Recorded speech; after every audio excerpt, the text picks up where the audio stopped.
Hey guys, Blake here with another video, and I just picked up one of the coolest things that we've ever got for the fish room. Let's jump straight into the video.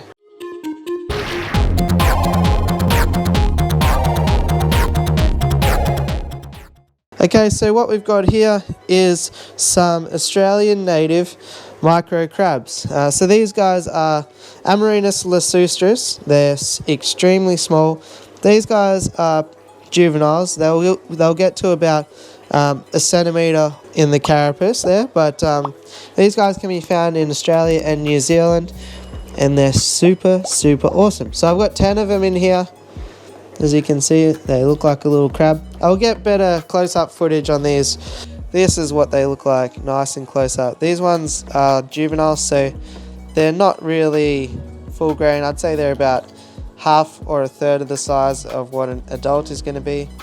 Another interesting thing about these are that males get quite aggressive, so you don't want to keep too many males together. In fact, it's better to have sort of one male to 20 or so females. Like many crustaceans, they do need the calcium content in the water to assist with molting. And I found that during transit they were quite keen to bundle up and travel as a ball, just to have something to hang on to. So really awesome to pick up these crabs today. Excited to get them fully acclimated and into the aquarium now. What I'm going to show you is how I'm going to set up the tank, and actually these guys, there's very little information available on them, so we need to test the water to find out what parameters they're living in. I did ask the seller, but it was their partner at the time, so they weren't exactly sure. So I will get a bit of further information from them shortly, but for now we need to get them in an aquarium and set up. So the first thing that we're going to consider is substrate, and because these guys, you want a very established system, so we're definitely not going to use new substrate. I'm going to scoop out some sand from this aquarium and some sand from this aquarium, and that's going to have lots of little awesome bacteria and things for these little crabs to feed on. So I'm just going to grab a container now. We'll scoop out some of this sand and place it in my little cube aquarium here that we're going to set up. Okay, so we've got the sand in there. There's some really nice established bacteria, little microfauna and things like that in there, no doubt. These guys are a true freshwater crab, and they're a true aquatic crab, so they don't need a land section or anything like that. But they are found in estuary sort of areas and coastal rivers, although they do also go inland as well. So what I'm going to do is they will appreciate some hardness in the water being from those areas. So I'm going to use some of this base rock here that I've got that's just left over from some setting up saltwater aquariums and things like that. So just going to put some nice pieces in here.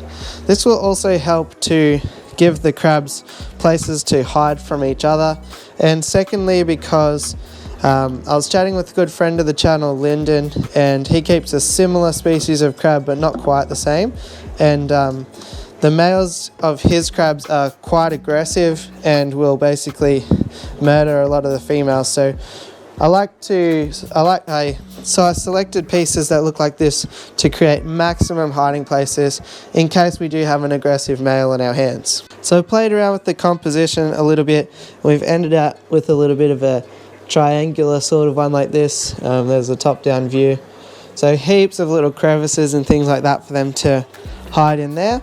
So it's pretty much time to fill it up with water now, and we better test the water in here to find out exactly what sort of conditions to attempt to replicate. Okay, so I've just done a quick pH test here, and the normal range pH was off the charts there, and then the high range pH was probably 7.4, so that's good. At least we know that there is hardness in the water already, and then after that I'll just do a quick test to see what we've got in terms of GH and KH here. So these ones, the GH and KH you can read immediately. Yeah, so it looks pretty good. There's about 8 degrees of GH there, so that's good.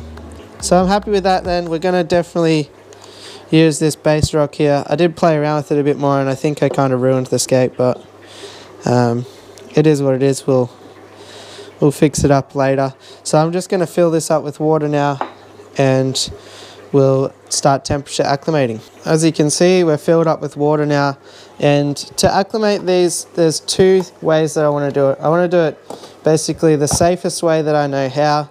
So we're going to just first of all float these on top. Hopefully it doesn't overflow. Alright, good. So we're just going to float on top like that to get temperature acclimated. I'm going to leave this for maybe 30 or 40 minutes. And I'll come back, put them here, and we'll drip acclimate them after that. So it should be super gentle acclimation process because, as you can see, they're an absolute tiny little crustaceans. So, you know, little cherry shrimps and stuff like that, we do a similar acclimation. So it's important with small invertebrates to acclimate them as slowly and, as gently as you can. Okay, so they've been in here acclimating for a good while now. But there is one more test I want to do. So the person who sold these has obviously been breeding them, and I do just want to check if there's any salt content in that water, because I have a suspicion which we'll get into a little bit later. So what I'm going to do now is just get my trusty pipette here, take a sample of the water, put it on my refractometer, and that will tell us if there's any salt in the water. And whilst we do that, I've just started the drip acclimation here. So this is how I do it. If you've never seen it before, I just have a little valve there that I control how much water will go in. And then on the other side is just an air stone to keep it weighed down. So hands-free drip acclimation. We'll let this container fill all the way up, but we will have to be careful to watch it so that they don't climb out. So I'll just go ahead now, we'll test the salinity and have a bit of a look. So you might be able to see just there that no salinity in the water at all, so they've been keeping them in true fresh water, so that's good to know. Okay, so while we're acclimating them here, we might as well learn some more information about them. So yeah, as I said before, these are the Amarinus Lacustris.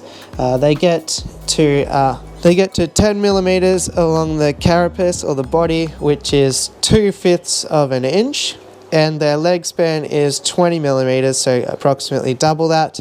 They are native to southeastern Australia, such as Tasmania and the bottom half of Victoria, as well as New Zealand. In New Zealand, they are the only freshwater crabs. They're often called the false spider crab, but there's very, very, very little information about these guys online. They inhabit estuarine areas, inland lakes, and creeks. So whilst they are a true freshwater crab, they have been found in areas from 0.1 to 9% salinity as well. So I have a theory that breeding these guys, there'll be a higher success rate if we put some salt in the water.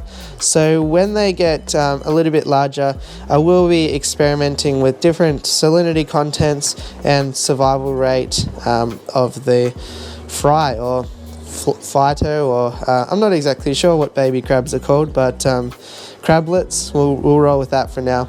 As well as using sand from an established aquarium, I have also placed a fine sprinkling of this fry food in there, and as well as that, I'm going to put some vinegar eels in there, maybe some spirulina, something like that.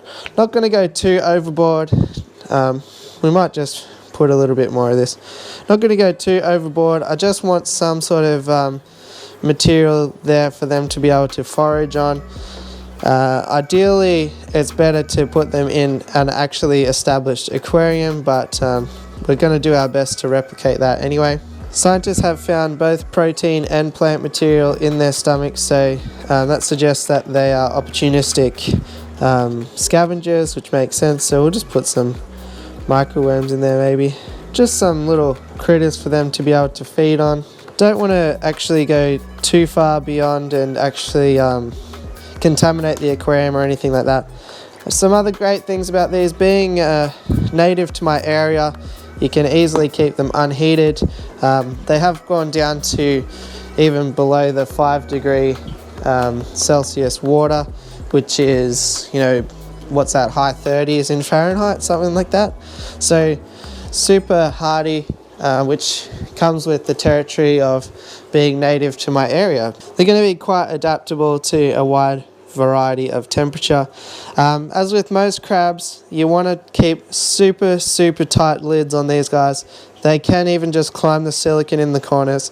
So what I'm going to do, we do have a custom lid for this little cube aquarium, and I'm actually going to put some filter floss or sponge around the gaps as well, so we don't lose any of these guys. They are identified by a H symbol on their body, so that's how you can tell the difference between these crabs and other crabs.